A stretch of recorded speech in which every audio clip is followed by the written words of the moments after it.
4 o'clock, and I'll call the meeting to order. Clerk, would you please call the roll? Councilmember Davis. Here. Councilmember Keel. Here. Councilmember Kerr. Here. Councilmember Carmen. Councilmember Sullivan. Here. Councilmember Thisted. Here. Mayor Riley. Here. There are 6 members present and 1 absent. Thank you. This is our first work session, and first item on the agenda is the discussion of franchise fees for cable, gas, and electricity. And with that, I'll turn it over to our attorney. So in your packet, was a staff report with some follow-up information. At the meeting on the 13th, council had directed myself to bring back an ordinance for the Comcast franchise fee to put in place that ordinance as an emergency. However, the Comcast folks were not interested in or willing or able, I guess, to meet that timeline. So we did not get an agreement from them, Comcast, in time to bring back to you the ordinance to approve. I did just receive today a agreement from Comcast. So probably on the next agenda, I'll get that for you. Then on the Excel piece of it, there were some additional questions. One was, can you see the franchise fee on the bill, on the customer's bill? I attached a bill, and yes, you can see the franchise fee, just so everybody's aware, even though I blacked out the information, that's my bill. So it's from Centennial.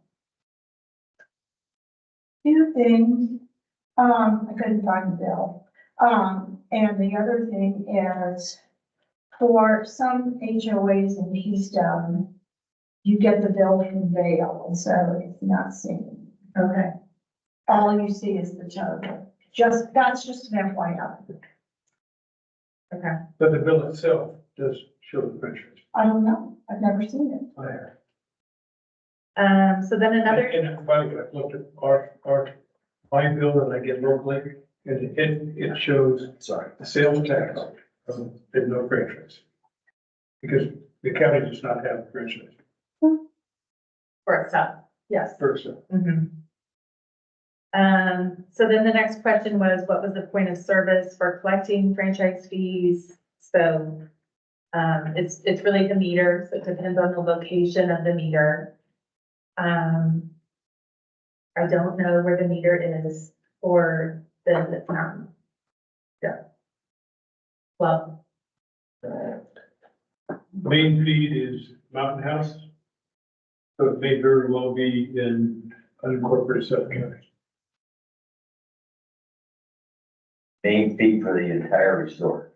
For the mountain, That, for Excel, it is Mountain House. They have 2 high voltage lines that run through their down Southern River.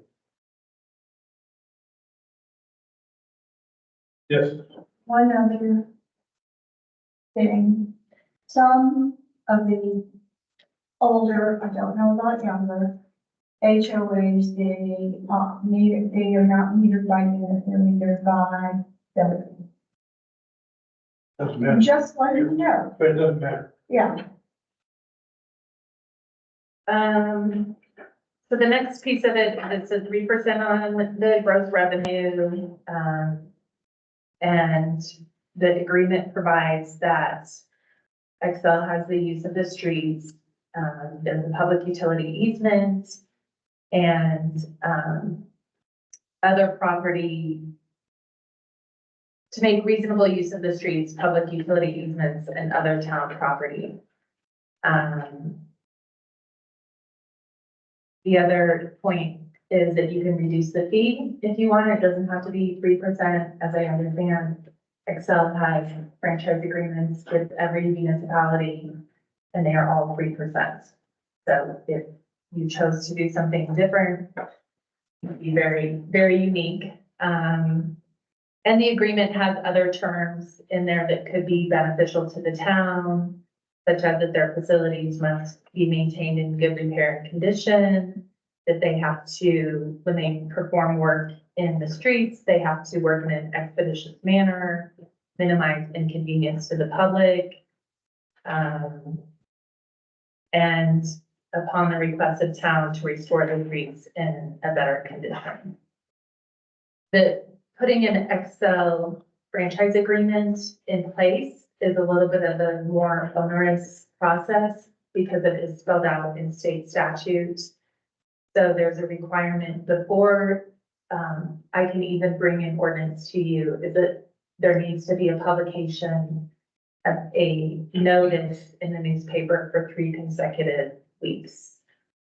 And then following the first reading, the ordinance has to be published daily for 2 weeks before the second reading. Yeah, it's ridiculous. But if I'm reading this correctly, it says we're required to have a franchise agreement with them, right? So Yeah, no matter what the fee, whatever fee structure we decide, if a fee structure is going to be put into place, we still have to have the agreement, right? yes. It is called out, it's called out in state statute that for the utilities, there needs to be a franchise. So the whole And that's what thing- Excel has told us. Yes, Okay, so we have to do the whole 3-week wait thing, yeah. no matter what. Right, I mean, if you were to ask me what I would recommend, I would say, let's just get started on the process, Yeah. first. May I just clarify, so you said that Summit County doesn't currently have a franchise fee, but we're required to have a they don't have a fee, but they have a franchise agreement? No, counties don't have that same requirement. The requirement is spelled out in the municipal code for a municipal statute. So counties don't have the requirement for, Okay. for that Excel. Yeah, It's not one of those statutes that a home rule town can trump. I mean, maybe. Yeah, To what end?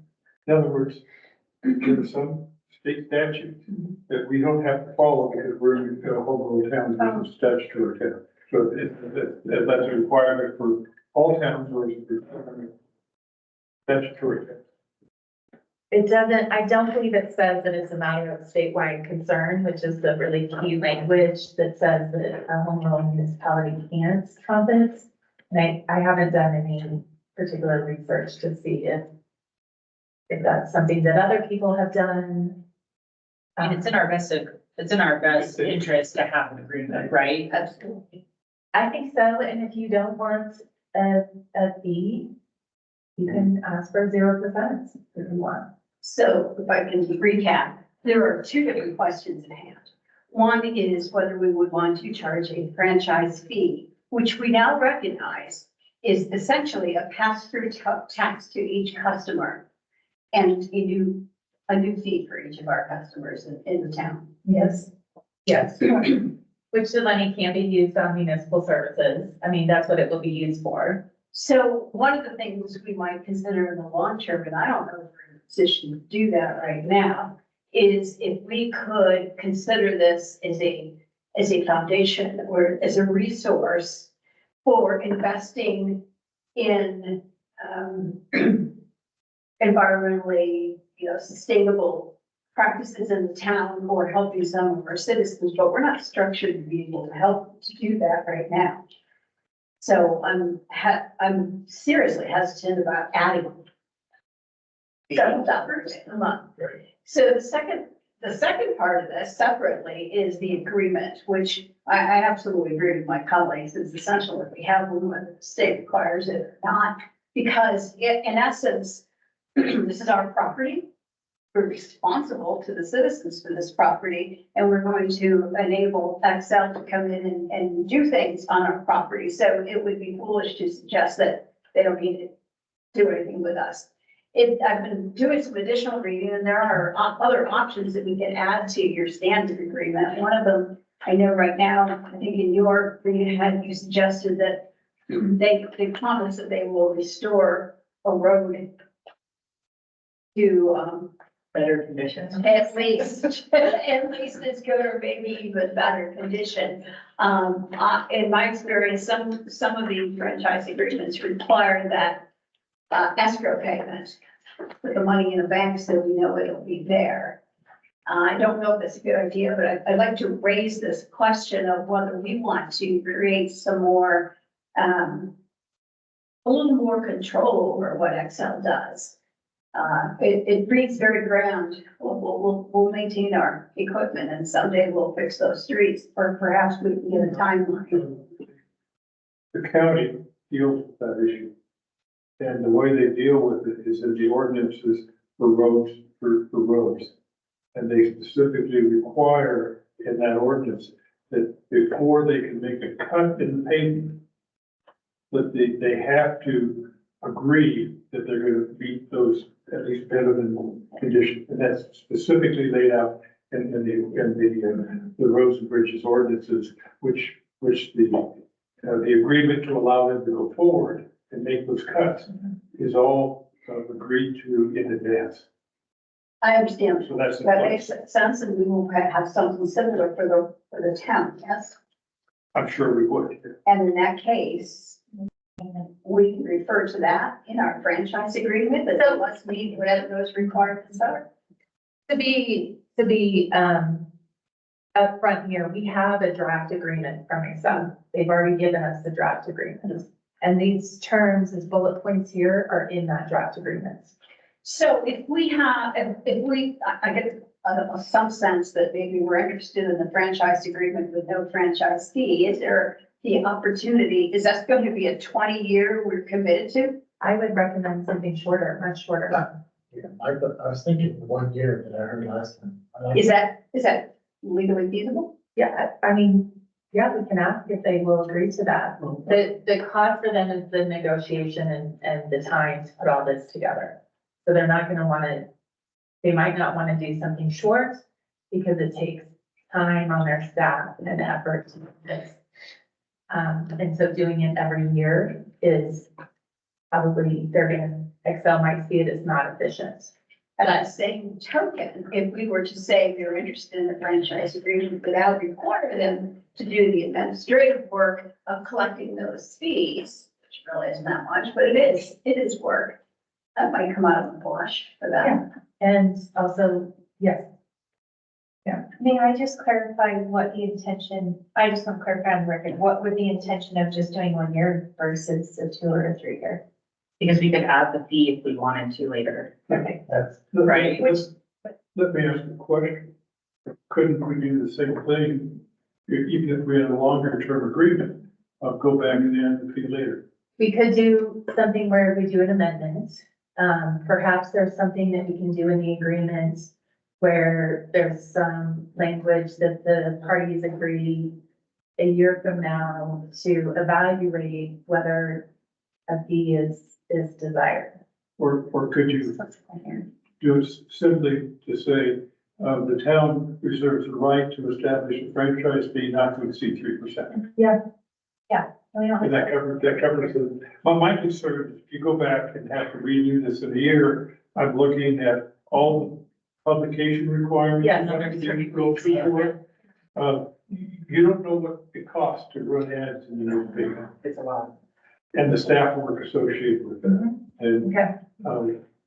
so that's why I would propose, I would rather see a longer agreement that had the flexibility, had everything in it we wanted to maintain our infrastructure, but also gives us the flexibility to a future add a fee if we like. and this is more point of order. This is a work session. Yeah. So we really, are we giving instructions to our legal? We're eventually gonna give instructions to them. Review that, but other decisions can be made. No decisions. Okay, You couldn't approve an ordinance. but we can give We instructions. could get, Okay. So the net of this discussion seems to be recommendation to you to formulate an ordinance, no, to formulate an agreement with Excel that would include this caveat. Is that how you hear this? Yes, that's how I'm taking the direction for a work session, it might be helpful too, to make sure that everybody, you have consensus or majority. Yeah, we weren't there yet. Here. Well, I'm trying to figure out what you're hearing from us, so. Okay, well, we'll come back after everyone's had a chance to talk. We'll circle back and say, this is what we believe the agreement is. And then get consensus from the group, and then she has her direction. She doesn't take direction from the general comments that go in there. Am I correct? Yeah, yeah. Which is what I was asking. Yeah. That's a good. Mr. Town Manager? Jennifer, the bullets you put here, you mentioned there, those came from, well, you may have had these already, but they're also reflected in the draft agreement you received. Yes, Can you think of others, or do the Ken Feldman type of people have others that they have been putting into these agreements normally? I can ask, my colleagues, so Jill Hassman in my office really works on these things. Do I these- can ask her. I mean, they're forms Yeah, and you're negotiating with Excel and Excel will say, no, we don't do that for people. We don't do that for. well, but there's that favored nation stuff, and most people now just go after whatever the most aggressive city in the state has got. You know, they get that, usually get the same status. So I'm wondering if there are other things that other cities have negotiated, and these are sort of platitudes, they'll in good repair condition. Right, I mean, and that they'll fight for a permit, of course they'll fight for a Yeah, permit. yeah. Yeah, I'm just saying, we might want to see if there's other conditions that might be worthwhile to check. I will, yes. I think, Gary, you're getting to where I am. They do sound like platitudes, and maybe we could put a little more teeth. And when you talk about the most assertive city, Oh, that's favored probably nation. Boulder right now. I think you're first. Excel doesn't do business your way. I don't believe do Yeah, they keep us on creating their own municipal they? Well, maybe they- energy, and they have a partnership now with Excel. We probably don't want to do that far, but it might be worth considering what elements of their agreement make sense.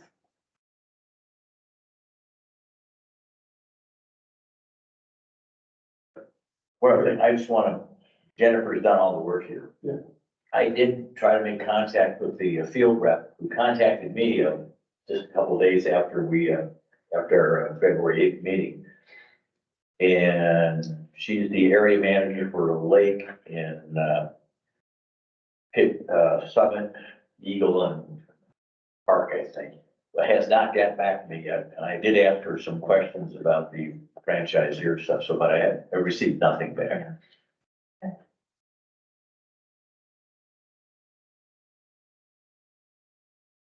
My question for us to think about is how complex do we want to make this?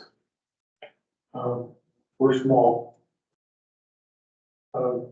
We have overall minimal impact with Excel.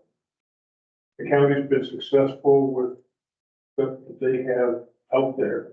We'll see this spring whether the ordinances that are in place on the roads and bridges and the road lay out. How much staff time do we want to take with the attorney digging into excruciating detail as we're going through this? It's just, I'm just thinking efficiency and time. We can dig in, but how deep do we want to go? When you pose it that way, it's daunting. However, if Ms. Madison says that she has a colleague who does this Oh, I'm not, and can make some recommendations, so I think that we owe it to ourselves to get some other perspectives since we are all new to this. agree on it, but again, I saw a sense that we wanted to dig out, and go really deep dive, and the question is, what's the impact on long-term impact? Yes, sir. I would say I'd rather keep it on the simple side as long as we can write in there that we can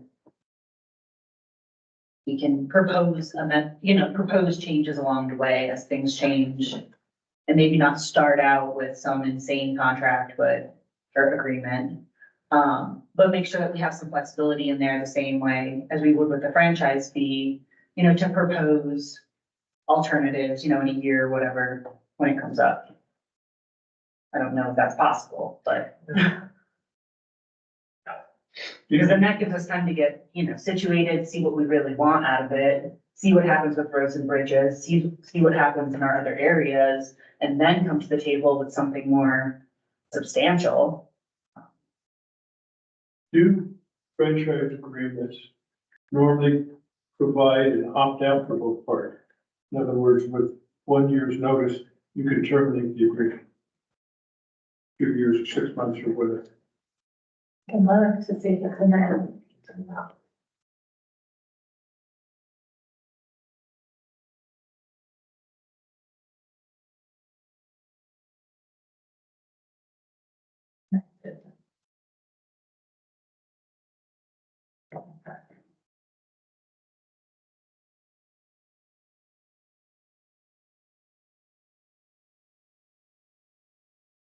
So a termination clauses Yes. essentially.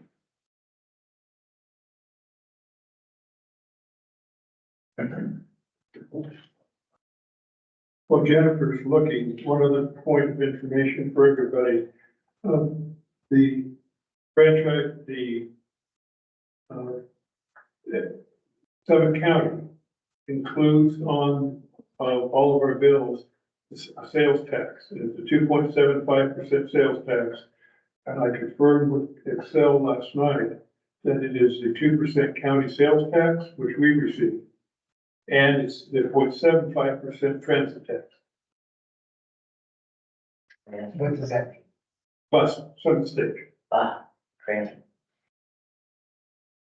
What happens to that? The 2% comes to us. What about that 0.75? It's a county tax. County. Yeah, those are not our taxes. Right.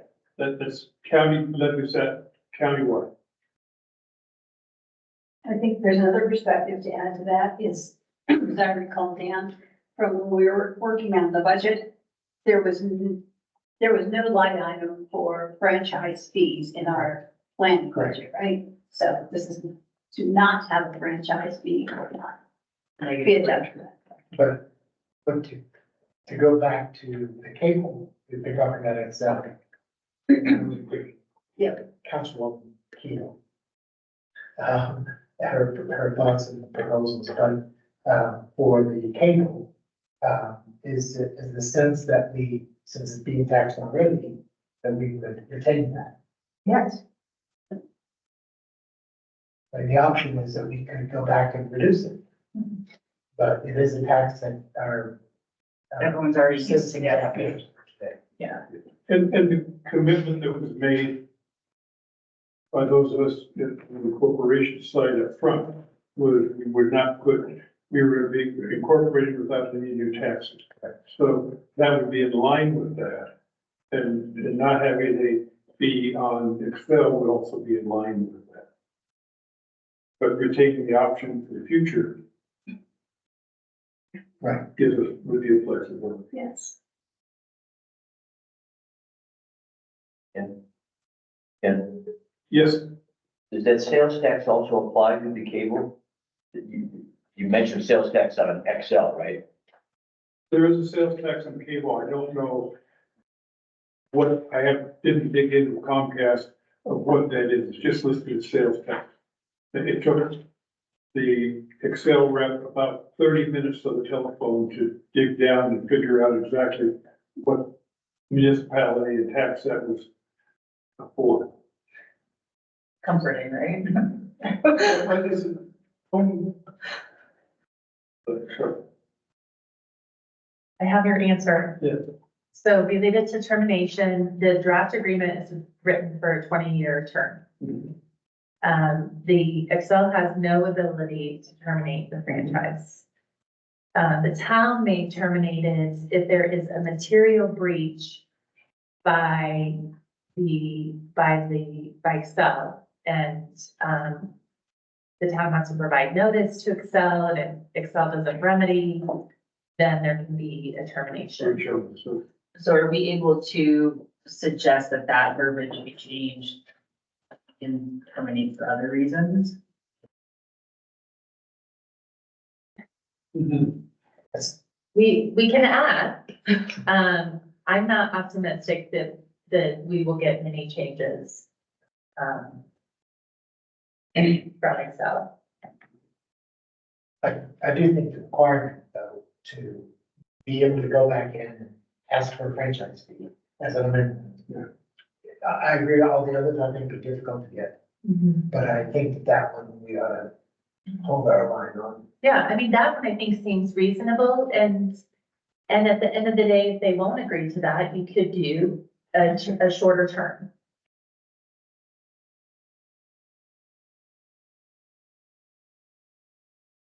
So what am I hearing? Consensus, Dan, party sunrise fund. Although also some shaky. But I think the consensus is we go with the more or less their standard terms, except for the fact that we want the ability to come back with an amendment to add a franchise fee for Excel.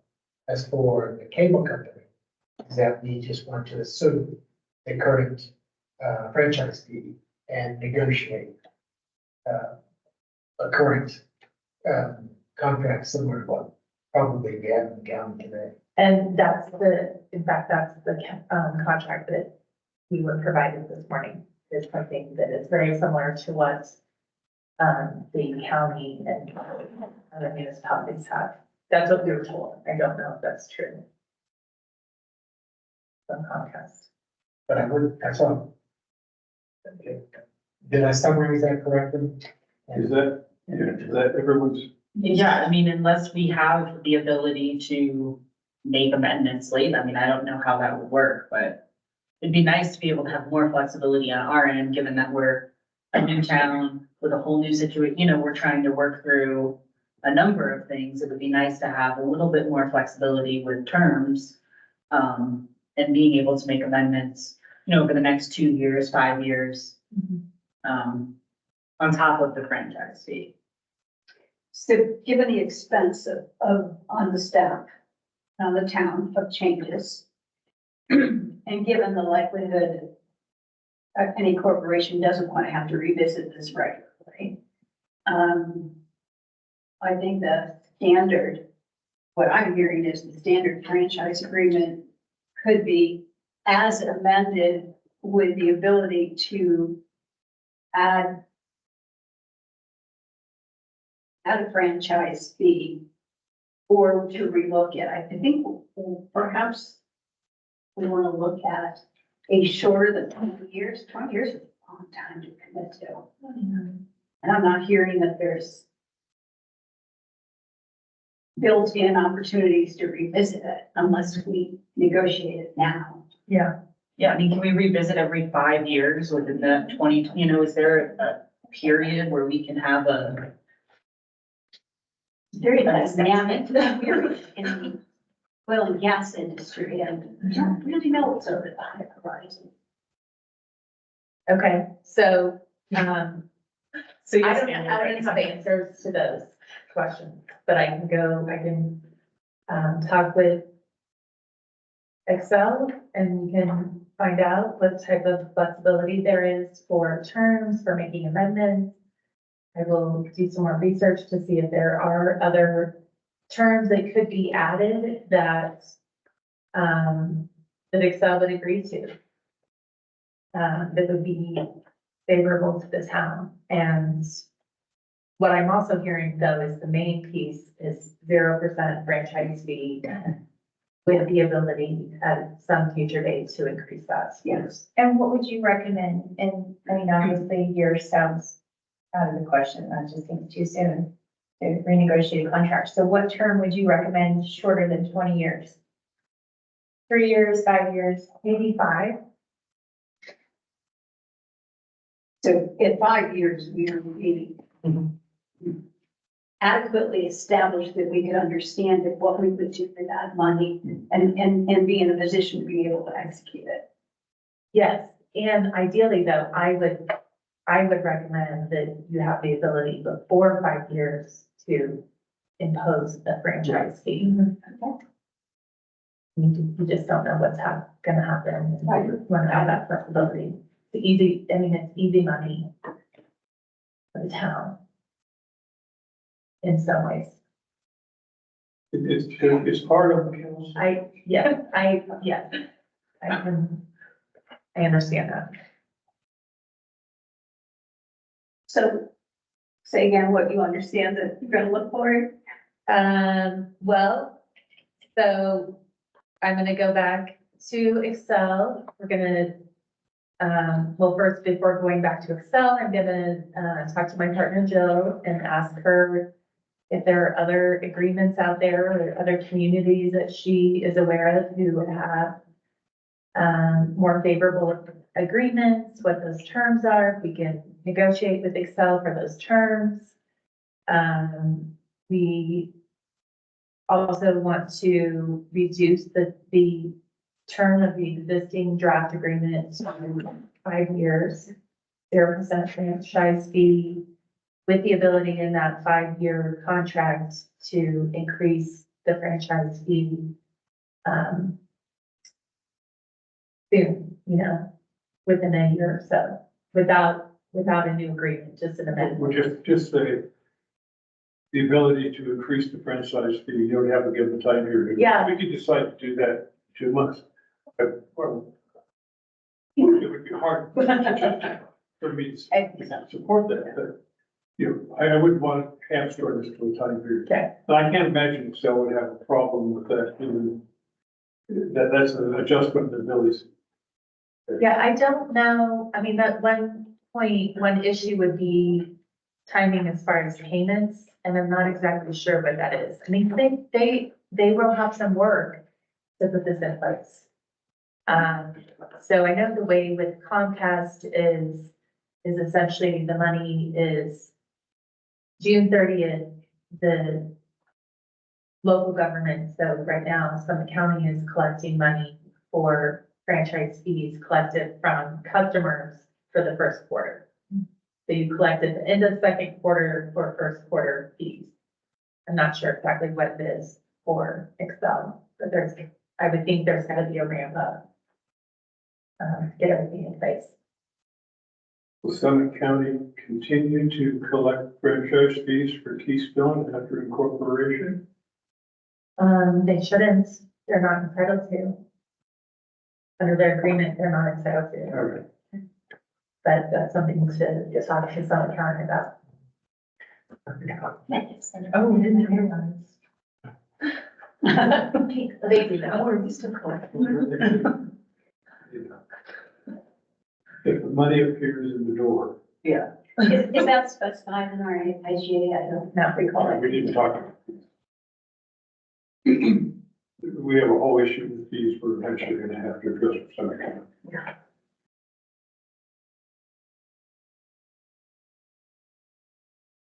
One last question. And do you have the guidance you need? Yes. If Excel comes back and says, our standard agreement or nothing, what happens? I mean, what are our options with someone with a monopoly? I mean, what do we have any options? In infrastructure people. Yeah. Do we have With any? customers who want the service.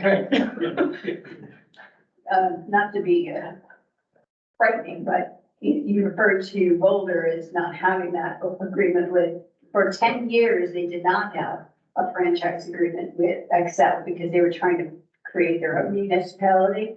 After 10 years, they backed off and said, let's just do a new agreement with Excel with a lot of extra requirements that we're not in a position to ask for, but nevertheless, they do have the upper hand here. But they're also a much larger jurisdiction. Oh, absolutely. Which is why they tried so hard. So that's why I asked the question. I mean, if Excel decides to play hardball on this, do we really have much choice? Go to the Public Utility Commission. Yeah, and maybe that's the answer. You have to go to the PUC.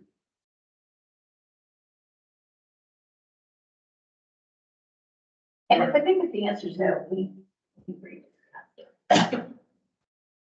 but she has a guidance. Yes. And with that guidance, you can probably put together a draft ordinance for us, that we could use for maybe a first reading. And then if there needs to be an amendment to that, we can make that amendment and then for the second reading to get it passed.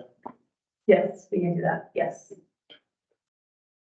It won't be until, I mean, if we start to do the notices, you have 3 weeks for the notices. I mean, it might not be until your second meeting in March where you get the first reading ordinance. With the publishings, where does that put us with timeline? Like, is that gonna be difficult or, Well, if we're not gonna get this until March, we're not looking at even posting until. yeah, I think, I said the second meeting in March, but that really doesn't account for giving notice to the newspaper, their timeline. So we can do that simultaneously, or it has to be, Well, you have, the requirement is that you provide notice three consecutive weeks of your meeting where you're gonna have it on the first reading. So essentially backing it up maybe 4 weeks before you can have it as a first reading ordinance. There isn't, I don't see any reason why you couldn't negotiate during that time period. If, you're planning to move forward with an ordinance, with an agreement, you can finalize the agreement during that time that you're publishing in the newspaper. Right. What is the imperative? Have an agreement in place quickly. Nothing really except for the terms. I guess what I'm thinking of is your time, and your firm's time right now. We've got a sales tax agreement, we've got to iron out with Suffolk County. We still have the master sales tax agreement that goes to the state for receipt of the sales tax starting in July. We've got the updates to the IGAs coming, the IGA coming up. We have land use ordinances that have to be put in place all probably 30, 60 days to start addressing those, so we can have them in place by May, when that 90 days is up on planning and zoning. And so if you were prioritizing this, with doing all of this now and putting this on the accelerated path, impact those other checks. I mean, that's hard to say. It's definitely a financial decision, one. But I don't have direction yet from the council to start working on planning ordinances and things like that. So, but yes, that is, I mean, I think more from the financial piece. What do you think from the? Well, from the attorney's fees. Oh, Um, we're gonna be, so are you suggesting that since there's no money at stake here, we could make this a secondary or tertiary priority for Madison? that's for the Excel agreement, the Right. answer was yes. For the Comcast agreement, the answer is, we don't have to do the posting. I think that's relatively quick to go forward, and we can go forward with the Comcast. But put this on the agenda, but perhaps not on the fast track agenda. Is what I was thinking. And that's really your decision. I would support that since there's no money. I think you have a consensus that we would support. This is not a fast track. We will want to get to it, we want to get to it, make sure that we don't impact the higher priority, because recognize, we still have to have the bylaws that we haven't worked in yet. Internally, we haven't worked, we have all the other agreements that are going to be worked. I'm just concerned that we need probably now, Gary, to start giving some direction on what we want Jennifer and the law firm to be working on to support the implementation of transition of services. We have a whole set of town ordinances that we've got to put in place probably between now and certainly September. That don't exist today.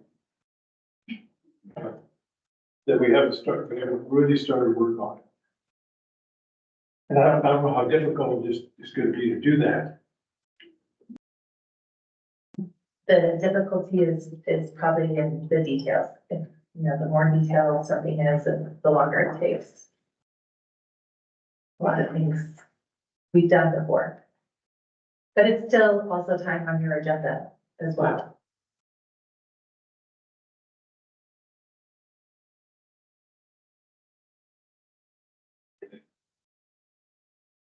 It's just priorities. So I guess from what I hear, the guidance is go forward with Comcast with the 3% fee. On Excel, we could fit that into the workload schedule as we go out, as time is available. Since my guess is we would have time to have you start working some, as you get into that. There's not a pressing need for us to go out and immediately advertise all this. So we would have time for you to actually negotiate the agreement with Excel before we even go forward with the first publication and start working the process. Okay. All right. Is that enough guidance for you before? All right, anything else on franchise fees? The next topic, as you've all noticed, this is a much more informal, more free-flowing conversation in these areas. Planning and Zoning Commission. And again, for this, I'll turn this over to our town attorney, Jennifer. Okay.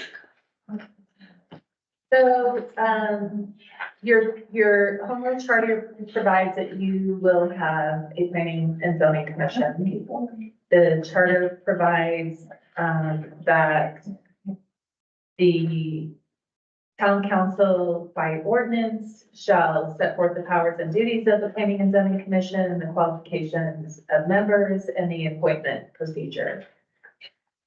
So what you have for work session discussion is the draft ordinance.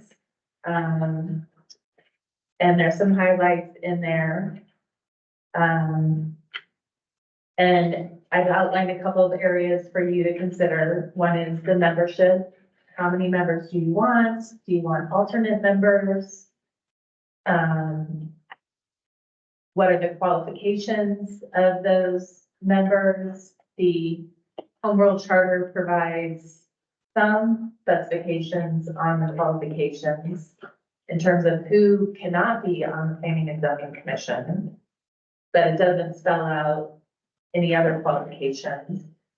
Then powers and duties, that's going to be a little bit more difficult right now to outline, just because you don't have your own land development code. You don't have the town's land development code. And so right now, if you were to adopt this ordinance, it would really be following what's in some county's code. And then, the appointment process. And we can work through these on a issue by issue if you want. Yeah. Okay. So I wrote in the draft ordinance 7 members. Obviously, you want to have an odd number of members. You could go down to 5 members. You could go up to 9.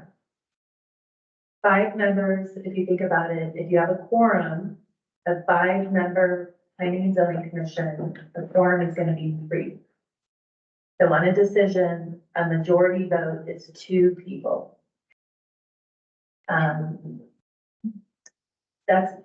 you may have big decisions for a small number, you know, 2 individuals to be making.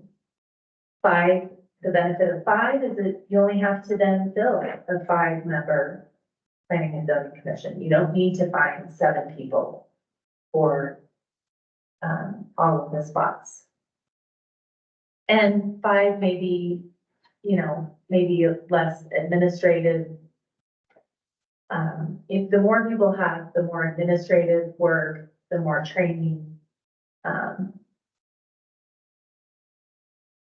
more, you know, more that you have to, more handholding essentially for the staff.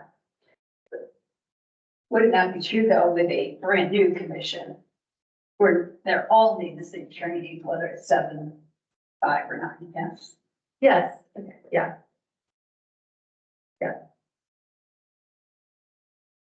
Gretchen, Yeah, I'd like to hear what you recommend for the size of a planning commission and your experience. Digging in my brain, I believe we had 7 in Breckenridge. Maddie, thank you, Maddie, for refreshing this old line. We did not have alternates. Dylan has 5. Dylan does have 5, everyone else is 7. Dylan, yes, fine. Yeah, There were no alternates in Breck, you know. I don't believe they have alternate. And one of the reasons is that alternates, you know, they have to attend a lot of meetings and never be given the opportunity to vote, to stay current. You know, some of these commission meetings are continuing to go on and on for a big project.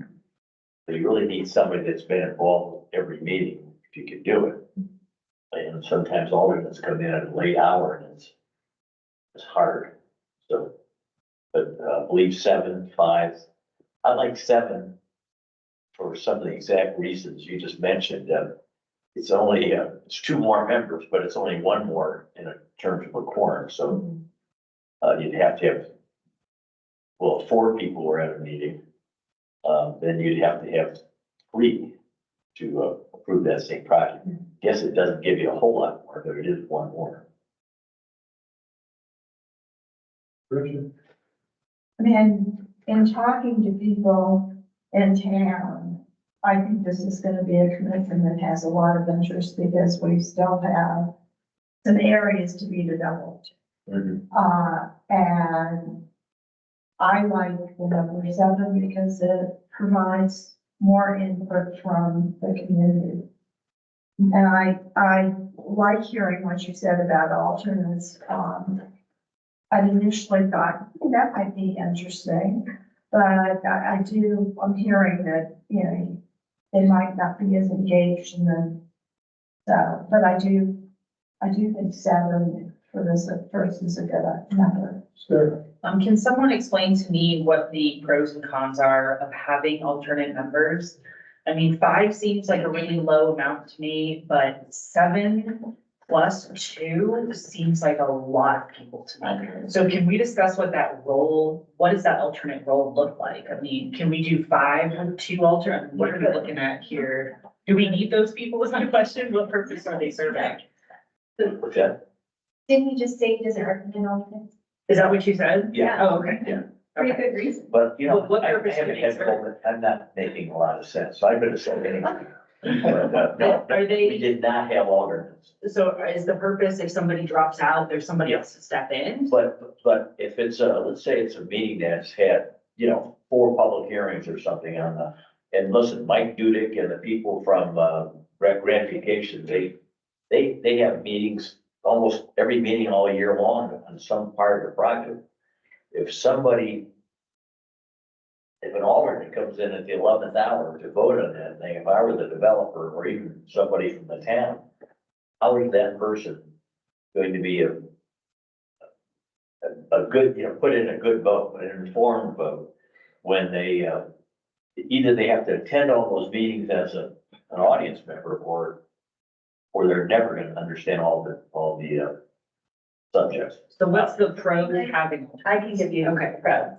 So pro would be 1, you've got people on your planning and zoning commission that you're kind of grooming to become appointed, for a future position. Okay. The alternates also can sit in. So the role of the alternate can be defined. The alternate really does not have a voting, should not have a voting, say, unless they're filling the seat of somebody who's not available. So if you have 7 people, 2 don't show up, you have 2 alternates, the alternates sit for those 2 people who don't show up. So then you have 7 people making a decision and not just 5. I imagine that gets sticky if you have one person who doesn't show up and you have 2 alternates and they have varying opinions and who's gonna. Well, you define that. So you would have somebody appointed, the first alternate, and somebody is appointed the second alternate. So it's not as if somebody has to pick and choose which alternate person is filling in. It's defined, as to, who sits first. And then a major con to not having alternates is if you have 7 people and one person doesn't show up for a vote, now you have. Right. Is that the only, Wait, say that again? so if you don't have alternates and you have 7 people and one person doesn't show up, now you have 6. Yeah, or you don't have a quorum. I mean, that can happen. Right. Where you don't have a quorum. I mean, right now, you probably have a lot of interest in this. Will you have that same amount of interest in 5 years? But these things, you can always change them. So if you have a need, if you decide no alternates now, and feel like alternates might be necessary later, you can add them, you can adjust the number of, people who are, the numbers on your planning and zoning commission can be changed. Yeah, sure. Well, I was kind of jumping ahead because I know we want to talk about the skills or plot capabilities. But if we go to 7, what's the supply and demand for having enough people to fill this? I mean, is this or 9? Or 9? I mean, I'm not close to this. Because I know Dylan, I think with Dylan, is struggling, is starting to pay people. So I'm sensing that there's a supply issue. So how does that impact what we're talking about? That's it. Yeah. Sure. Almost all the towns have had trouble over the last few years in getting enough people for their planning and zoning commission. But I've noticed that their response to that has not been to make a smaller commission. They have stuck to the 7 people, probably the same reason. Councilwoman, I'm never thinking of you here, Davis. And I thought those are 2 very important points. What they have done to make it more and to incentivize people is to give them some kind of token compensation, which we will talk about separately. But the answer has not been, let's not get smaller. And I think that's telling. Richard, Jennifer, do you have experience with towns that have planning commission that do have alternates? No, I do not. I mean, Centennial does, but I don't work with their planning commission. But Centennial has 110,000 people, so they don't have They as, got a lot more to choose from. they do, yes, yes. But sometimes I think that makes people more desensitized. I think I'm hopeful that on a smaller scale, people are going to be more engaged. Yeah, maybe that's naive, but that's maybe the hope. Yeah, one of the communities that I work with has a 7-member planning commission, and they do have people, routinely, the governing body has a decision to make for appointing somebody. It's not that there is only one person applying, but there's a decision to be made. I just want to point out that we also may be at an advantage because we allow non-residents to be a part of it. And we may have a bigger pool than some of these other communities because we don't require 7 people to be full-time residents. you know, we only need a majority, so we may actually have more demand than some of these other towns, plus starting out is more appealing, I think, so that may work in our benefit for a larger number. And we will have on the agenda coming up for planning commission. Entering the planning process now is the townhouse project over on off Montezuma Road. 14 units. And then the next big thing in Keystone is Mountain House redevelopment, which is 450 to 500 homes. So it's, and other than that, it's relatively routine stuff that goes into the planning commission. We don't, Keystone and the Snake River Planning Commission actually is a pretty small piece overall. It's not like these guys are going to, I think right now there's probably 4 items that are out in the planning process. Right now, that are being considered as I look at the website. Richard? And I ask for clarification, is there actually anything happening in Mountain House, or are we just assuming that We're assuming that's, Okay, and again, and that's just based on the fact that they've always said that when they hit a certain amount of per square foot, which Kindred is now in Alco has exceeded that, that would be next, and it's the next, it's probably one of the last ski and ski out developments in Colorado. As far as I know, it was on their agenda this year, early this year, to provide a proposal of what that's gonna look like. who was gonna provide the Taylor's words. But, you know, I don't think it's been out there, but I think it's on the plan for this year to present what that's going to look like. Or hopefully going to look like. But again, Vail Resorts, all they are is a landowner. They are not a developer, so they can give you an idea. of Right, the kind what of they thing. want. They're gonna sell the land to whoever the developer is considered to develop.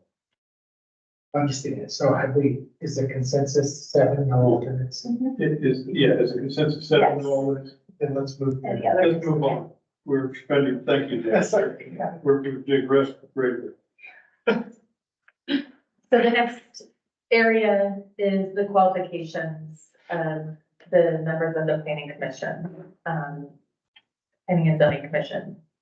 There's the ones where you can't be on the council, meaning they're full-time employees, and a majority of the membership of the planning commission shall consist of primary residents. You may add further qualifications.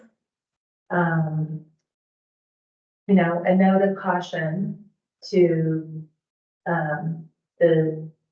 what Councilmember Sullivan was alluding to is that there may be problems with finding people. So the more you limit who you can accept through an ordinance, you're tying your hands in terms of who you can choose. You can pick people who have those qualifications, maybe qualifications that you're interested in, say, an architect or a developer or somebody who is a planner, has been a planner in a former life. You can, say that those qualifications are desirable, but I would caution you to put those in your ordinance. Richard? Can we talk about the selection process? Because I heard what you just said, and that makes sense, but how do these people get selected in general, and who does the selection? That's the next question. That's us. That's what I thought. Okay, yeah. Sure. To that end, I think, your caution about making them desirable attributes as opposed to required becomes important, because if we are sitting as a town council and looking at 2 applicants to fill a single, then we should have some kind of objective criteria that we use, other than, oh, I've liked you for years. And so identifying some of the attributes that would be desirable seems appropriate. given your recommendation. But not necessarily including that in an ordinance. Maybe having something that, However, we're recommending that we do it, yeah. a working document, but not necessarily. Sir, I guess my gut feeling would be, you know, come one, come all, like, let's see who comes to the table, everybody's got different skills. They don't have planning background, well, maybe they have some other kind of background that would be helpful. I would say, bring them all in, you know, whoever wants to be a part of it. That If does, they're that's a application problem, though, we have to make a decision among But many. when you have, if we're only filling one spot, we're gonna be looking at who else is there being represented, right? So it's always gonna be a moving body of filling positions. Because you're gonna wanna have some balance. So if you have 6 people, you're trying to fill 7, you're gonna be looking at who else is already in that role, right? So it's always gonna be kind of a fluid decision, I would think. I would argue again, though, that to say it would be nice to have the experience of somebody who's been on a planning and zoning commission in the past, but not required. It's not required. but couldn't we, as council, separate from the ordinance, put that out as when we advertise for the position? Say these are our desired qualifications versus put it in specifically in an ordinance, which then allows someone to come back to us and say, wait a minute, I met your desired criteria, they didn't meet it as well, and you selected them. I think your selection process is flawed. But we don't want to have a plot. So But, the question is, what would be those well, I don't want to be bound. I don't want to be bound by some desired criteria when I see some other candidate out there who I consider is better qualified for that position based on other things. That's the question. What would be those attributes? And I don't know what they are. I mean, what if you had a candidate, and this is just a hypothetical, but what if you had a candidate who had, was a planner, had a planning background, had a planning degree, would be perfect for the role, but you were aware that that person was absolutely very difficult to get along with and would not work well with 7 other, planning commission members. I mean, that would be a situation where I would think you would want to be able to have a decision, be able to make a decision as to being required to put that person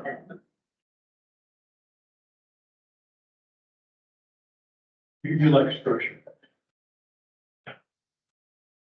It would not ask for what are your experiences that would lead you to be qualified or to serve on this in the application process, because, you know, if we have 15 to decide from, and the library town manager, I don't want to be drawing them from the hat.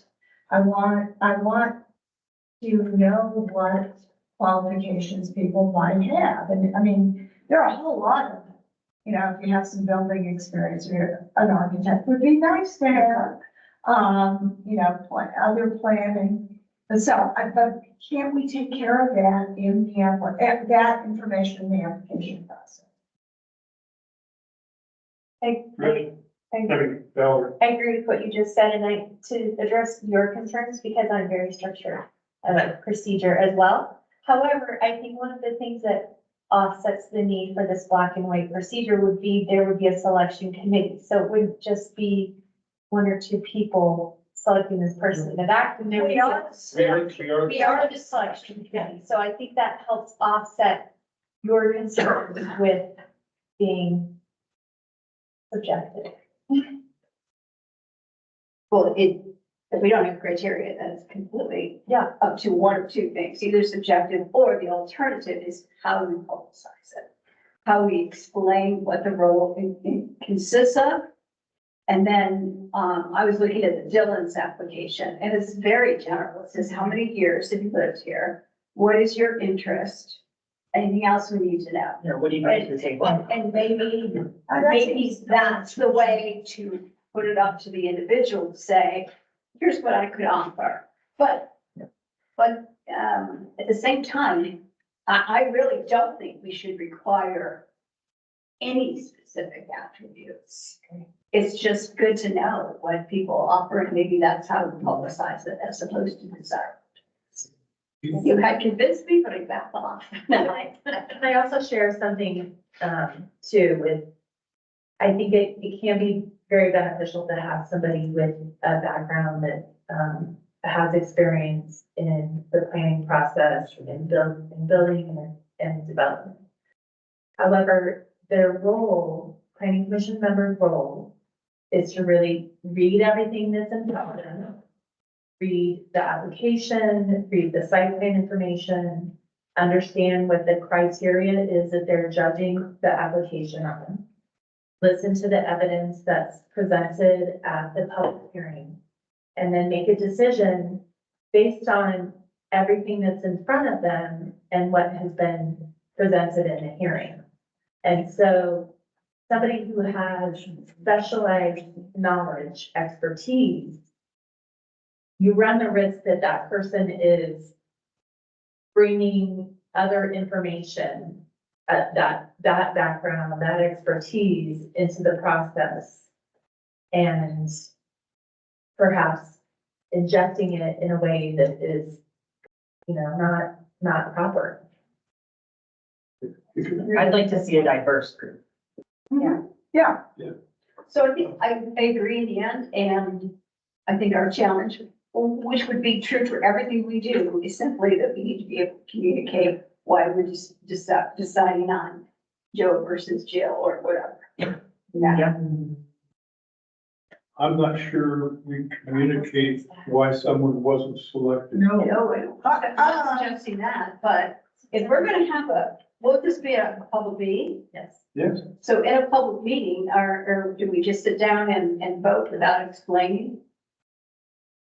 Well, you'll deliberate and discuss, and you'll say. That's all I'm referring to, Right. and it's communication. Is that an executive session, given the sensitive nature of the fact that they're community members?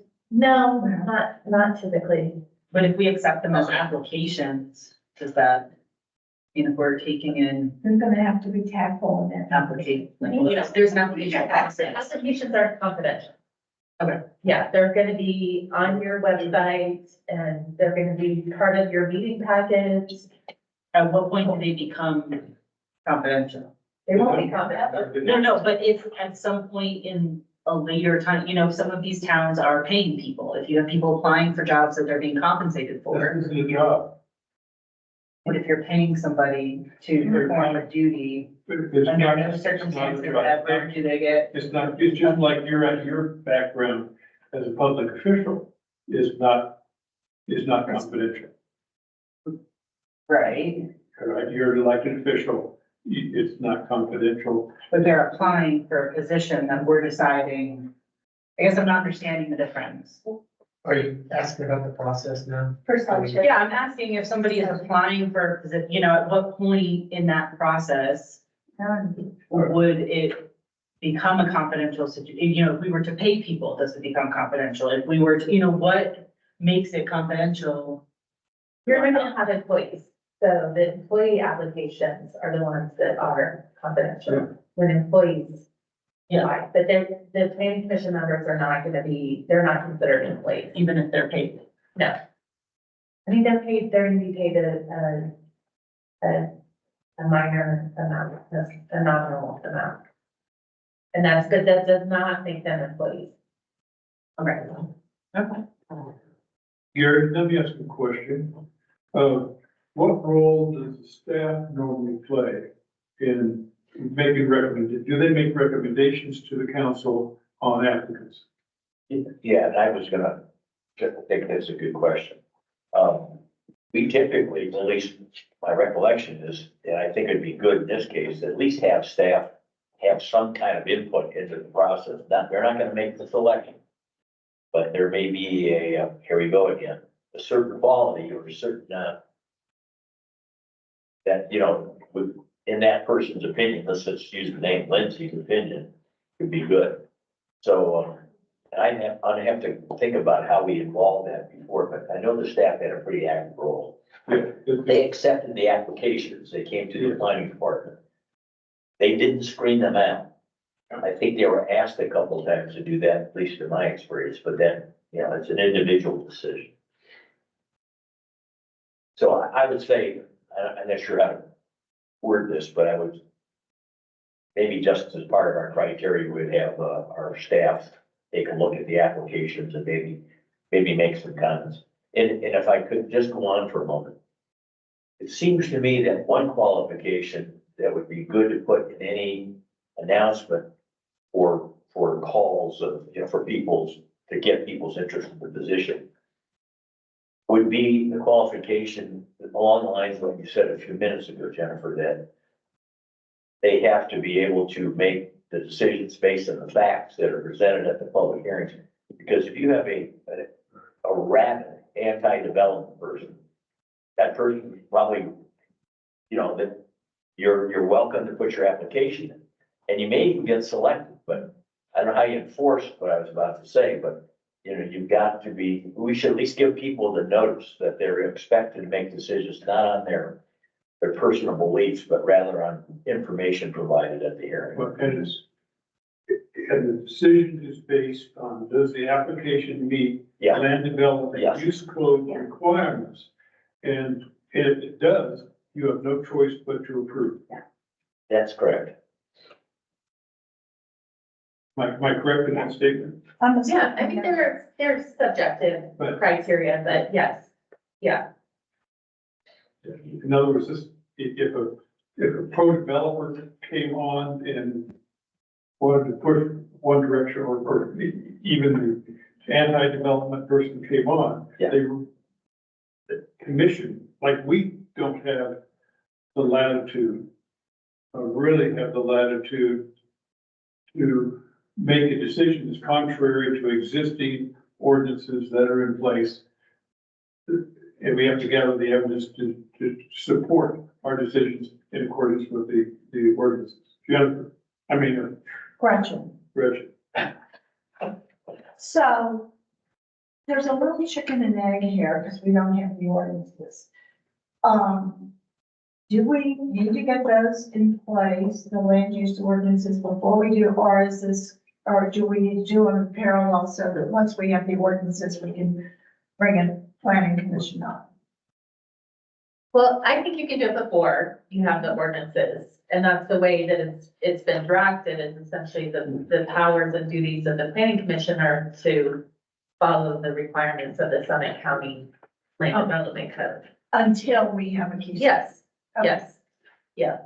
So let me go back to qualifications. Gary made a suggestion that one of the qualifications would be that someone had to be able to make a decision based on the facts and the ordinances of the town and the land use and development code.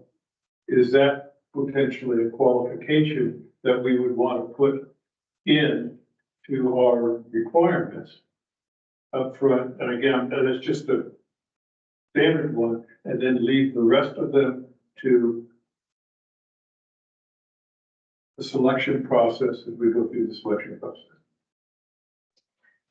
And I that's think just, it's sending a signal as to what the expectations. They may say, oh, I will meet that qualification, and yet in real life never do that. We don't know, but we're sending a signal, this is what we expect. And when I was talking about attributes, I actually wasn't thinking about that they had a certain kind of background. I was wondering whether we wanted to look for some kind of demographic differences or neighborhood, but we can get there when we see who's applying.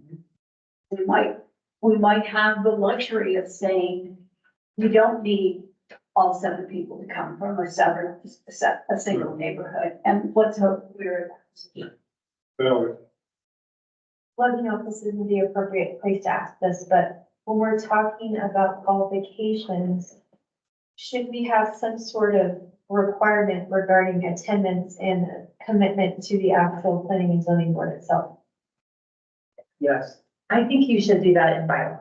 Okay, yeah, Not in the ordinance. Yeah. yeah, Okay. because the other towns I've looked at have the ability to release someone from being on a commission based on Well, we can really some kind of specific. we can, this council can according to the way this is drafted, could relieve someone from the planning and zoning commission, without cost. And actually, so going back to the qualifications. Yeah, An addition that I would make that I did not include in here, but that I would recommend is that, an elected or appointed official or employee of Summit County cannot serve on, well, that's in the charter. no, Summit County. Oh, so, okay, you're right. So an elected or appointed official or an employee of Summit County cannot serve on the planning commission, just for potential conflicts of interest. Would that also include an employee of another town? That was just, Because we had a council member run who was an employee of a separate municipality. The way, it wouldn't, Okay, I'm just wondering if that's the same. it wouldn't. The way that I was thinking of it is only Summit County. You might also want to expand it to other districts that touch Keystone. So, Like water. yeah, Oh, yes, Like what? like water. Only that you want to make sure that the person who is sitting in the role is wearing their Keystone Planning and Zoning Commission hat and isn't at the same time making decisions that may be beneficial to Yeah. that other body. So, no, Like the water special districts. How do you put your arms around that? well, here, it would be, they couldn't be a member of the Snake River, Water Board, or they couldn't be a member of the Summit County Fire and EMS Board. What about the school boards? Because that's a special district, That's so what I'm that would trying to be, listen. However, there's I no, mean, how would you differentiate between all special districts and only a few? well, we could name the districts we're talking You about, could. because I don't see where that's Specify which one. propose a conflict of interest. They already vacated our school zone. Well, I agree, I just don't know how I you would would, know. But isn't that the way we could do it by saying or in Summit this County, district or district. Snake River Water and whatever that. what is the conflict with Summit County? I don't understand. So that, well, one is that your planning commission will have a role in your annexation process. And when you annex, you're gonna be going into Summit County.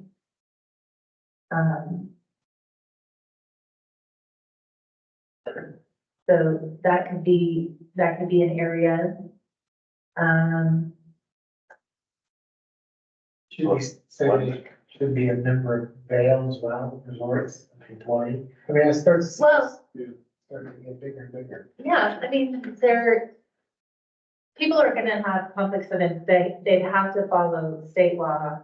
And when you adopt your code of ethics, they have to follow the code of ethics anyways. And declare conflict of interest. Yes, so somebody who works for Vail, on a Vail application would have to recuse themselves. They just would have to. Well, you'd say the same in the county there, taxation. Yeah. That's what I was wrestling with, is how big do they, as, Yeah, or none? well, you don't have to. Are you concerned that we will limit the number of possibles? Well, yeah, I understand the concept, it makes sense. But I also started thinking, well, what about? Where do we draw? Yeah, and all of a sudden we have this recommend, please come and join us, but not you just.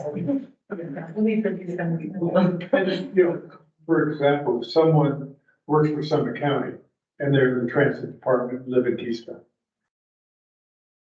What conflict do they really have with us? Yeah, and they might not.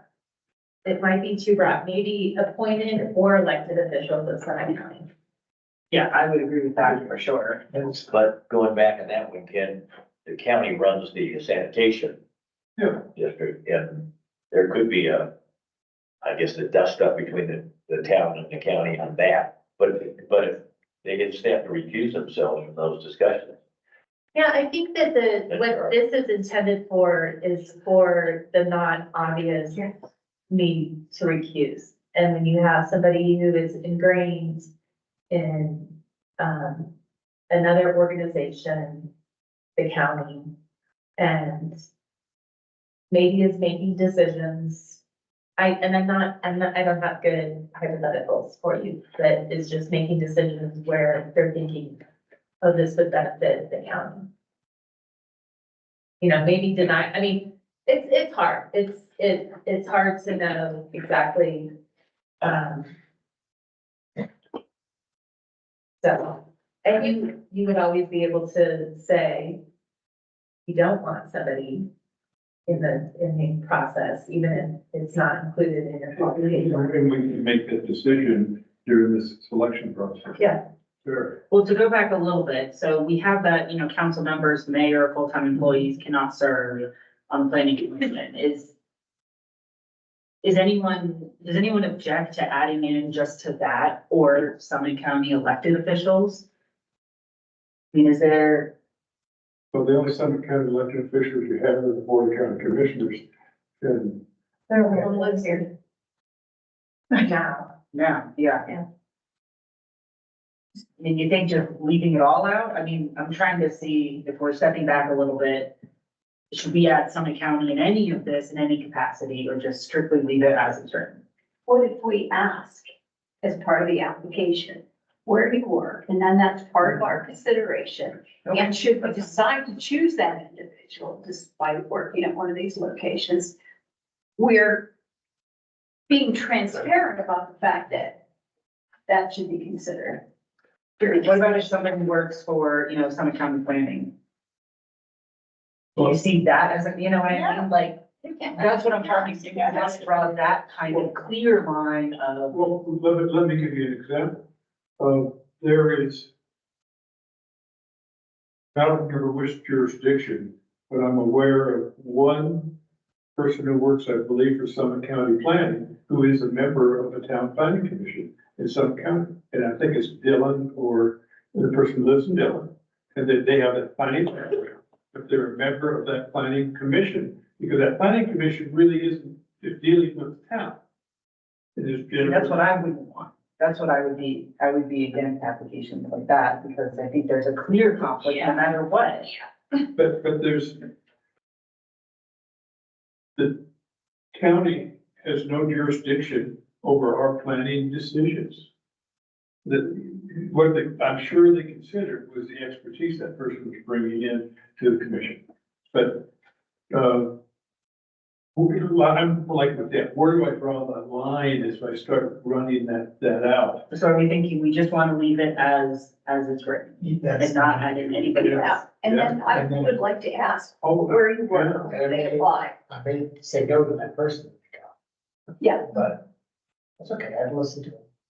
But our policy or our philosophy has been open the door. We want people to participate, so. Okay. Let's hope we have so many applications we can do this. So what I'm hearing then is don't limit qualifications? That's what I'm hearing? Yeah. Except for what Gary had said. Or do we want to just have a statement in there, the person has to have it, be fair and buy it? I mean, that's more of a notice to something. I'd say that that's the law anyways, Right. and, But I think But they might. they're not gonna know the law, so they need to hear it. well, yes, As part of the application process. I don't think it has to be on the board. Yeah, so basically, no qualifications, and we handle all that in the application process. Yes. Is that what I'm hearing? That's. Yes. All right. 3 years. Yeah, appointment. well, and that's, yeah. Before we go on, the next item, there was powers, and that the issue of review and decision required by the Land Use and Development Code of Summit County. Can we also put something in there, or any future land use development codes of the town of Keystone? And then that way we don't have to redo the ordinance when we have our own land development code? Yes, we can. The other way to go about doing it, which might be preferable is that once you add in your land development code, then you amend, include an amendment of this section to add those other duties. So you take out review decisions by Summit County, and then it would be included in one ordinance that is approved. It's not like you'd have to come back to this at a later point, but it can be done both ways. Because this ordinance is assuming that we have taken control of planning and zoning from Summit County. Because the only reference you have in here, I believe, to the county is in that one, is C1, where you talk about review and decision is required by the land use development code of Summit County. I think that's the only reference in here for the county. Right. So if you just expanded that for future land development code of the town of Keystone, wouldn't that address the issue?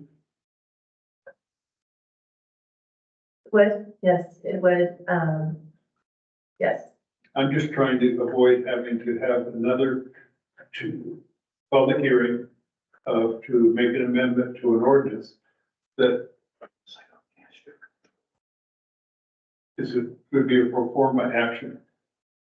And what I'm saying is that it could be included in your land development code ordinance, that amendment. You wanted us to come back and amend, we could amend this. Well, you can amend it, but in an ordinance that you're adopting the land development code. It doesn't have to be a separate ordinance, it can be put together with that other ordinance that is adopting your land. Oh, you're saying this would be part of the. Either way, it's fine. I mean, at some point you want to take out Summit County land development code. Can we just specify until the Right. town land code is? Yes, yes. She doesn't like that. I can tell. Because when you adopt your land development code, you'll just amend This supersedes. this powers section and say, here's what your powers are. I'm trying to avoid the amendment process. I don't want to spend money and time working through an amendment that we can just avoid now and just have to take care of it. Alternative. So what is your What's- pushback or your what's- concern about what's- saying until You know, the town land? Right. takes It's, it? it's not very clean. It's not very specific, it's not detailed, and, Because then once we adopt it, then it's gonna still say until, yes. that's what she's saying. And after the adoption of. So even after we adopt our own things, the ordinance is still gonna say until we adopt it. It's outdated then. If you want to add it, it's easy to add it now, and then at a later date, when you're adopting your land development code and you want to amend it, at that point, you can amend it and include it in the ordinance that you're adopting your land development code. we include, you mean the Planning and Zoning Commission. Just include this one piece in your ordinance. You would say your section 1 of your ordinance might be that you're adopting a land development code, and you would have that. There's a number of ways that could be done. In section 2, amend ordinance 2024-0-01 is changing the powers. I thought we were gonna have a separate process to go through and amend this ordinance. If it's all can be included in one, I'm happy. Simplicity. Simply, I want, That's where he's going. I want Now, that you're saying that we can get that simplicity one time. one And time. clarity. We have to do anything. Fine. Yes. Okay. I'm happy. New topic. The new topic, I want to move back. I'm sorry. When we were talking about qualifications, we didn't talk at all about the primary residence. And I don't see in here, I assume the single requirement would be to be a resident of the town. Did I miss that? The majority. The has majority been has to be. A primary resident. So can the guy that works in Denver and thinks this is super interested and doesn't, just skis here twice a year, can they be on the Yeah, they planning don't just be commission? landowner or anything. No, they should definitely not need to be an owner, but do they need to have a residence here? That's your decision. That's a simple. Yeah, well, that's why I'm bringing it up. Some kind of distinction.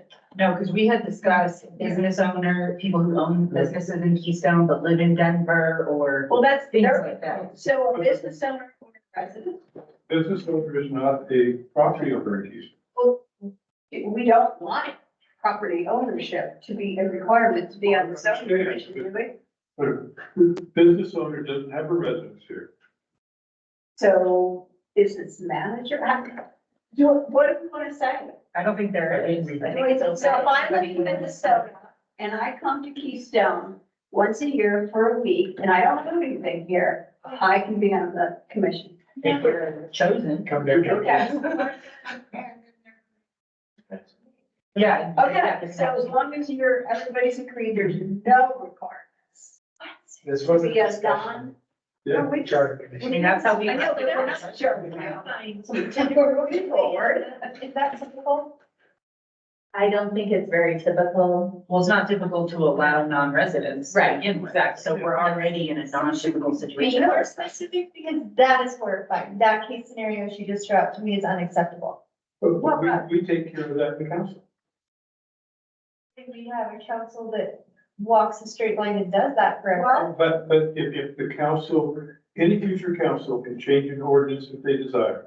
So anything we put in an ordinance now, it can immediately be changed by the next council.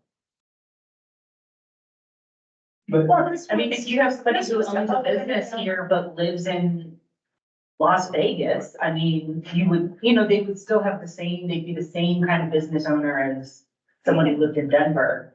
I don't know how you would qualification, I don't know how you would distinguish based on state residency or anything. I think that's gonna have to come down to what they're bringing to the table and what the council decides. You don't have to select them. But they're gonna have to attend the meetings. I mean, they're gonna have to meet some requirements. As I remember, this was to allow the opportunity for second-hand ownership. Correct. Yes. Yeah. Well, we're not suggesting coming line right now. And business owners, and that was one of the things that we talked about when we talked about the charter, is that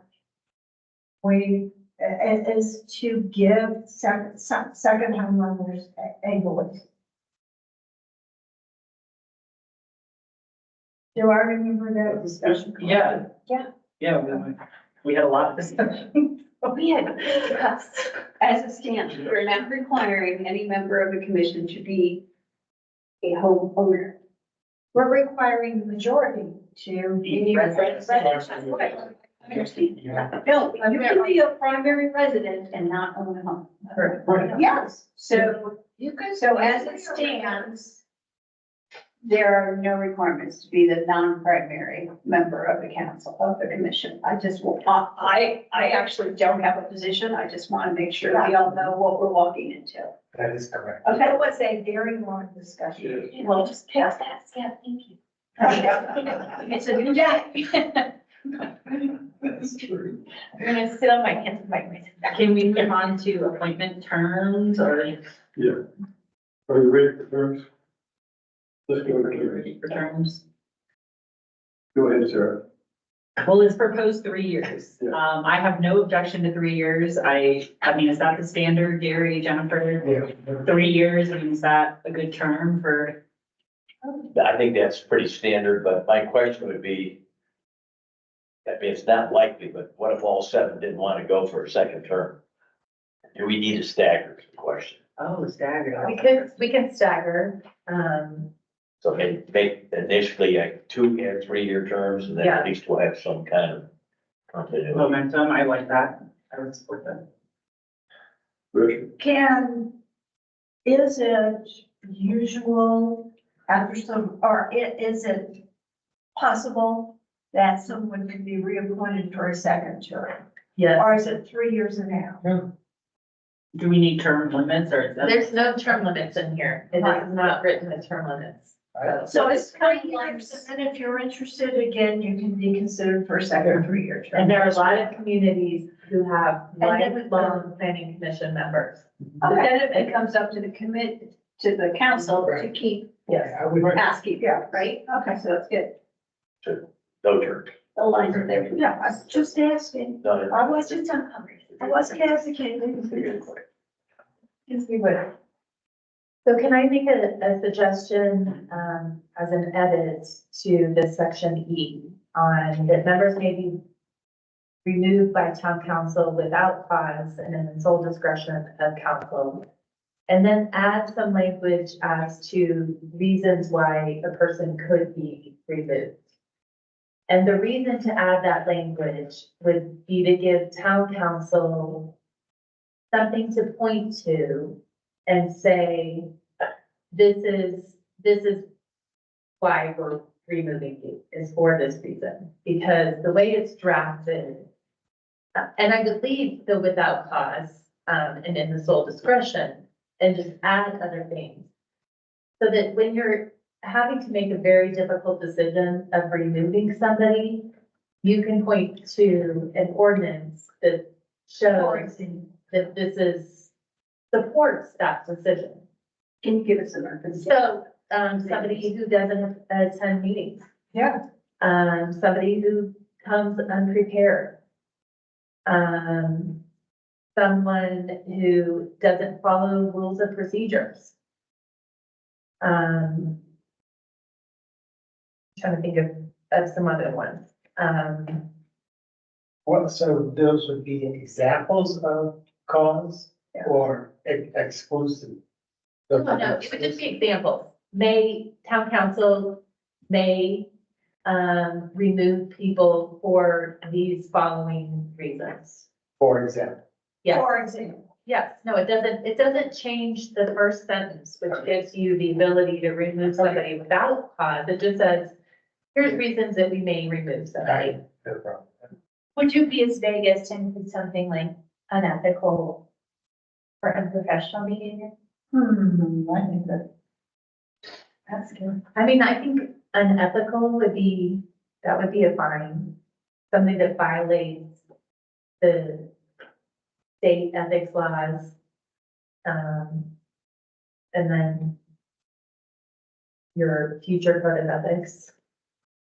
I don't know about unprofessional, that's a little. I was just If curious. that would help us. But that would fall under the category. Yeah, They're not following the rules of procedure. exactly, And if they're being disruptive, or yes. that falls into that category. It will be a very difficult decision to make, to remove somebody. So you're giving us a tool. Yes, We exactly, can still do it for cause. yes. Not- Or for any reason, not even for cost, you can do it for any reason. That if this is just something where you're having to make that decision and you can just point to, okay, yeah, this person is not, isn't meeting this expectation or has violated this rule. so in those examples, can you also add, and other options, or something along You that? don't need to because you can do it without Well, help. and that was, Yeah, I mean, yes, it can be added, but it isn't necessary. okay. Yeah, I think I hear no's. Yes, to okay, have something for. okay. Do we need to include like whether or not it's a simple majority of the town council voting or be more specific about town council's removal process? That's up to you. I mean, What would you recommend? What is normal? Assumptions majority. the assumption is majority, the super majority is when it's, a difficult decision. I think removing the town manager and in our charter, I think we have 2/3. I don't know if it's a super majority or if sometimes you can say majority of quorum, that's what most decisions are. Right. Or you can say majority of council. That might be what you would want to do. I would do visual Yeah. council. Given that this is such a Yeah. sensitive, important vote, let's hope we never have to deal with that. I agree with that.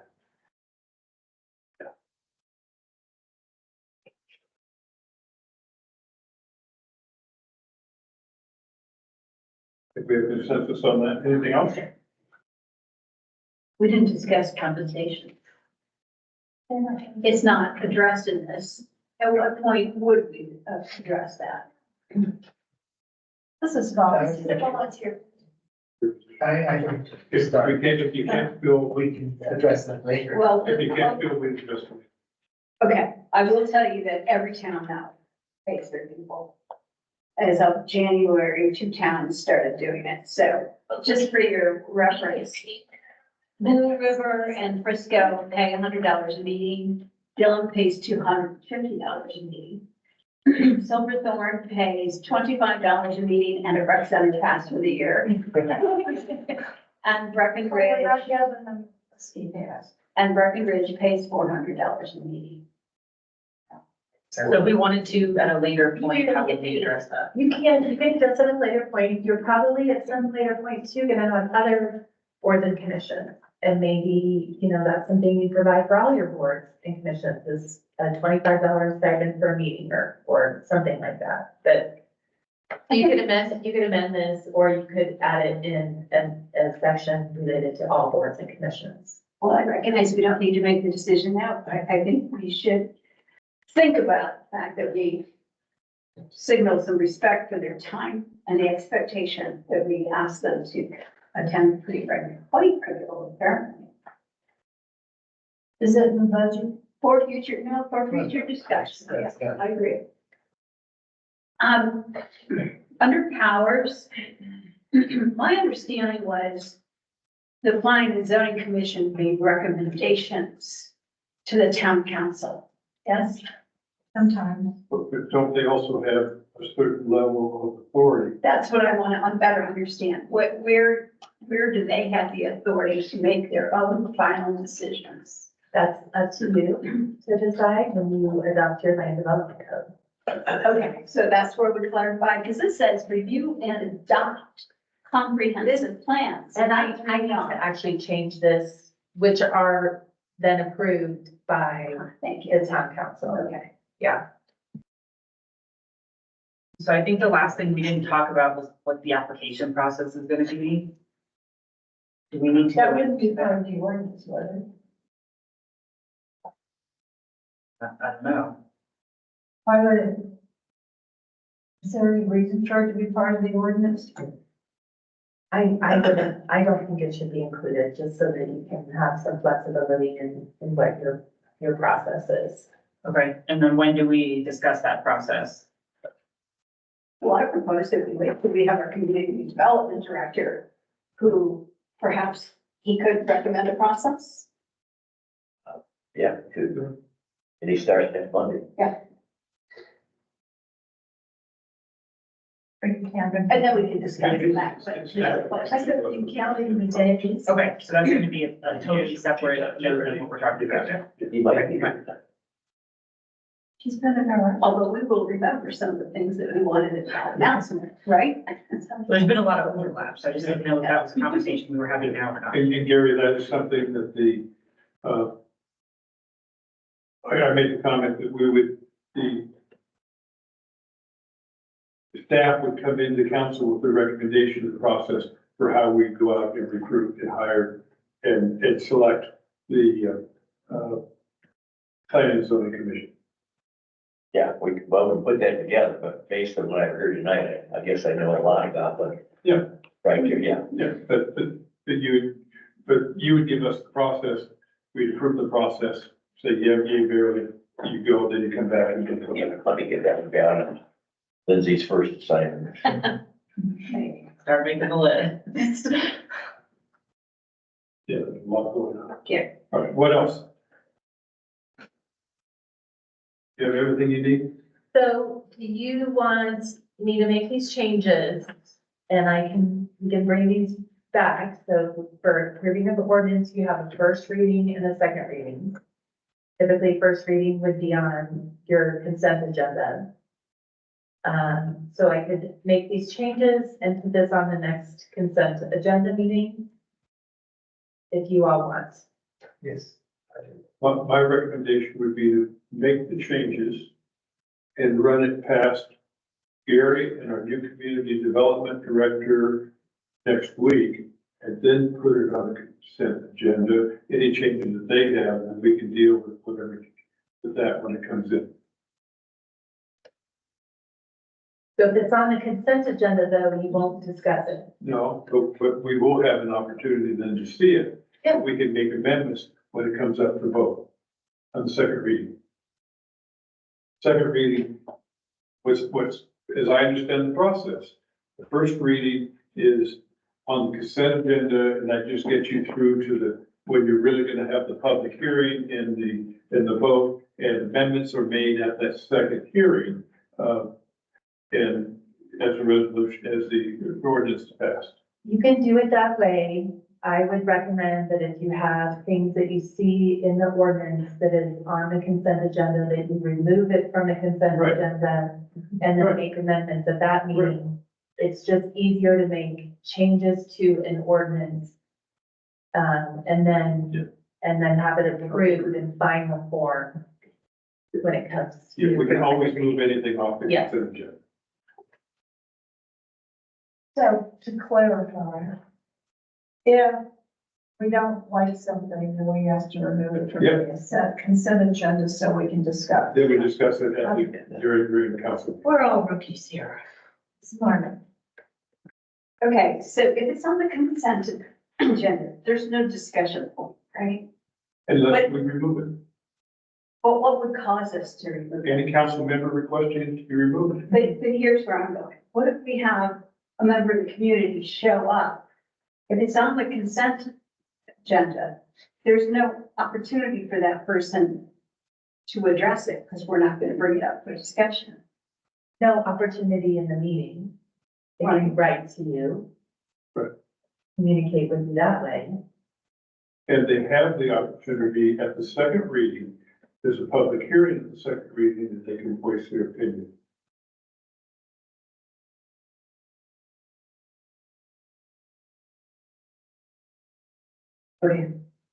But if they voice the opinion and then the council says, whoa, good points.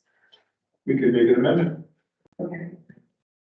But does that make it a first, the amended copy at first meeting, a first, reading, or, and we have to? No. So we will be voting on something that was discussed at that moment and nobody else knows. Yeah. I mean, typically it's not. And you may decide, well, you want to bring it back to your time. But that's an option. Yes. You can say no. Okay.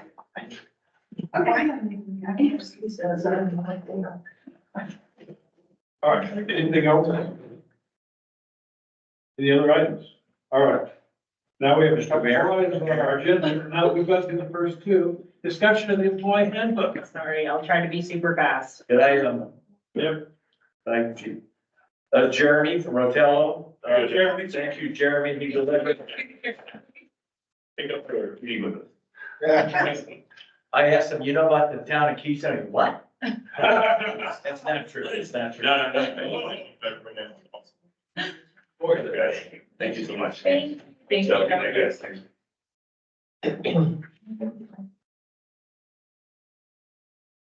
Or how long do you think the employee handbook is going to take? I have 5 things. Before we go on, what's your recommendation? Do we need to take a recess now and grab food, then come back and continue it while? Exactly that. Yeah. What's that? That's where you went. I thought you said, okay, thanks. So we are in recess while we grab food, we're gonna come back. Yeah, let's take yeah, exactly right. Let's get the plates in front of us and we can knock out the rest of this, A bio break as well included. And Jennifer, great work. That was a great discussion on both those big topics. Good job. exactly how work sessions are supposed to be. They really are. So let me, we may need some survey points, I think that's a little nice. I'll go get it. Good choice. You know, when I got I found one more recording too. What's that? I found one more recording. What do you think?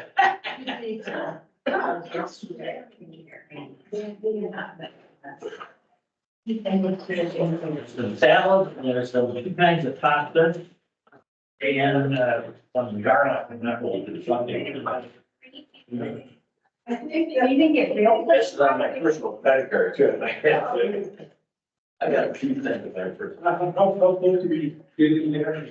Oh, yeah, we're all through. Then something else came today that I had to sign. That, you know, it's one thing. Yeah, it's gonna be 2 weeks before they. Okay. Oh, meatballs and spaghetti. And there's some pasta. Let's see, now these are garlic, right? Something like that. Yeah. You know, everybody before the league, then have that really bad breath. We're on our way. And then these balls. Don't know why they're gonna be these Now, what was that supposed to be? No, Yes. Okay. All kinds of, I think. salad dressings. You think that? Yeah. These might be salad dressing. We need now, I need some solutions. Well, I don't know, all of it. A lot of stuff, I don't always like to do it in free time. And you know, I have some downstairs too. I think that's should bring out to your office for. You start. Yeah, I'm gonna grab a. Oh, here we go. So thank you.